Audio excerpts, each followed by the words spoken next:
कभी सोचा है कि वॉरेन बफे, जिन्हें दुनिया के सबसे कामयाब निवेशकों में गिना जाता है, वो आखिर निवेश करते कैसे हैं? उनकी स्ट्रैटेजी सुनने में तो बहुत सीधी-सादी लगती है, लेकिन है बहुत ही पावरफुल। तो आज हम उनकी इसी सोच के पीछे छिपे 5 खास सिद्धांतों को समझेंगे। चलिए शुरुआत करते हैं वॉरेन बफेट के एक जबरदस्त कोट से। ये एक लाइन उनकी पूरी इन्वेस्टमेंट फिलॉसफी की चाबी है। देखिए, किसी शेयर की बाजार में जो कीमत चल रही है और उस कंपनी की जो असली कीमत यानी वैल्यू है, ये दो बिल्कुल अलग-अलग चीजें हो सकती हैं। और बस इसी फर्क को समझना ही एक कामयाब निवेशक बनने का राज है। तो आज हम बफे की रणनीति के इन 5 पिलर्स पर बात करेंगे। ये हमारे लिए एक रोडमैप की तरह काम करेगा, जिससे हम उनके शानदार दिमाग की गहराइयों में उतरेंगे। तो पहला सिद्धांत, और शायद सबसे जरूरी भी, वो है वैल्यू इन्वेस्टिंग। ये बफे की पूरी स्ट्रैटेजी की नींव है। इसका सीधा साधा मतलब है, ऐसी बेहतरीन कंपनियों को ढूंढो जिन्हें बाजार उनकी असली औकात से कम में आंक रहा हो। तो ये वैल्यू इन्वेस्टिंग है क्या भला? सोचिए, ये किसी खजाने की खोज जैसा है। एक वैल्यू इन्वेस्टर एक जासूस की तरह काम करता है, जो छुपे हुए हीरो को खोजता है, यानी ऐसे स्टॉक्स जिनकी मार्केट प्राइस उनकी असली कीमत या कहें तो इंट्रिंसिक वैल्यू से काफी कम हो। चलिए इसे एक बहुत ही सिंपल तरीके से समझते हैं। मान लीजिए कंपनी है जिसकी असली कीमत 100 रुपए है, लेकिन बाजार में किसी डर या घबराहट की वजह से वो सिर्फ 70 रुपए में मिल रही है। अब एक वैल्यू इन्वेस्टर के लिए ये एक शानदार मौका है। बफे जैसे निवेशक बस ऐसे ही मौके का सब्र से इंतजार करते हैं। अब आते हैं दूसरे सिद्धांत पर, और यहां से बातें और भी मजेदार हो जाती हैं। बफे सिर्फ कोई भी सस्ती कंपनी नहीं खरीदते, वो एक ऐसी कंपनी खरीदते हैं जिसे हराना मुश्किल हो, मतलब जिसके पास एक मजबूत कॉम्पिटिटिव एडवांटेज हो।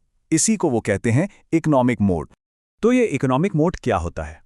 जरा सोचिए एक पुराने जमाने के किले के बारे में, जिसके चारों ओर पानी से भरी एक गहरी खाई हो। जैसे वो खाई दुश्मनों को किले से दूर रखती है, ठीक वैसे ही एक मजबूत मोट कॉम्पिटिटर्स को उस कंपनी के बिजनेस में घुसने से रोकती है।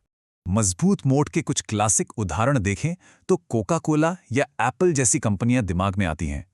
इनका ब्रांड इतना पावरफुल है कि लोग इनके प्रोडक्ट्स के लिए ज्यादा पैसे देने को तैयार रहते हैं। बस यही वो सुरक्षा कवच है जिसे बफे किसी भी इन्वेस्टमेंट में सबसे पहले ढूंढते हैं। चलिए अब बात करते हैं तीसरे और बहुत ही जरूरी सिद्धांत की, मार्जिन ऑफ सेफ्टी। कह सकते हैं कि यह निवेश में एक तरह का सेफ्टी नेट है।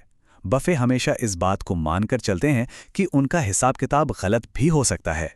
इसका मतलब है कि वो कभी भी किसी स्टॉक को उसकी एकदम सही कीमत पर नहीं खरीदते। वो हमेशा एक बफर, एक गुंजाइश लेकर चलते हैं, ताकि अगर उनका अंदाजा थोड़ा बहुत गलत भी हो जाए तो भी उन्हें कोई बड़ा नुकसान ना हो। ये चार्ट देखिए, इससे बात बिल्कुल साफ हो जाएगी। अगर बफे को लगता है कि किसी कंपनी की असली कीमत मान लीजिए 100 रुपए है, तो वो उसे 70 या 80 रुपए में खरीदने की कोशिश करेंगे। ये जो 20-30 रुपए का गैप है ना, यही है उनका मार्जिन ऑफ सेफ्टी, जो उन्हें बाजार के उतार चढ़ाव से बचाता है। अब आता है चौथा सिद्धांत, जो बफे को बहुत से दूसरे इन्वेस्टर्स से एकदम अलग खड़ा कर देता है। वो ट्रेडिंग नहीं करते, वो इन्वेस्टिंग करते हैं। वो कंपनियों में एक मालिक की तरह सोचते हैं, ना कि एक खरीद फरोख्त करने वाले व्यापारी की तरह।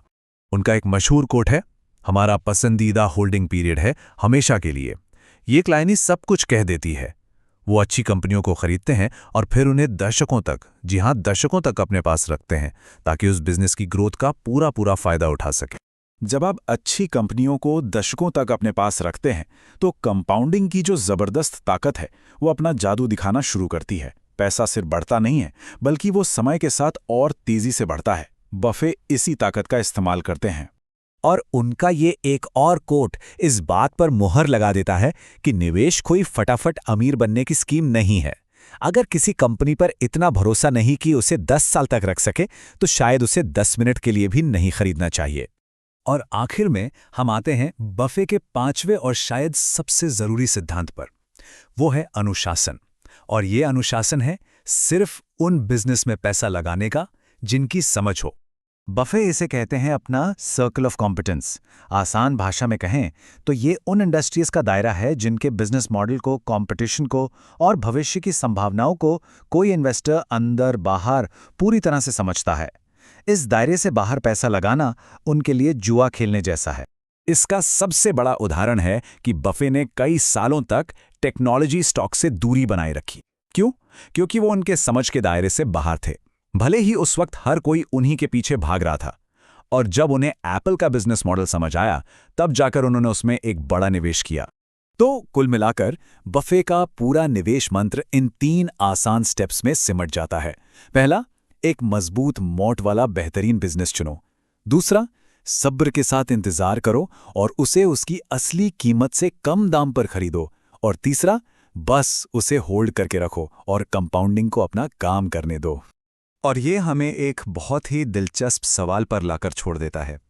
इन सब बातों को जानने के बाद आखिर बफे ने एप्पल या कोका कोला जैसी कंपनियों में ऐसा क्या देखा था? उन्होंने अपने सर्कल ऑफ कॉम्पिटेंस और इकोनॉमिक मोट के सिद्धांतों को इन कंपनियों पर कैसे लागू किया? सोचने वाली बात है ना?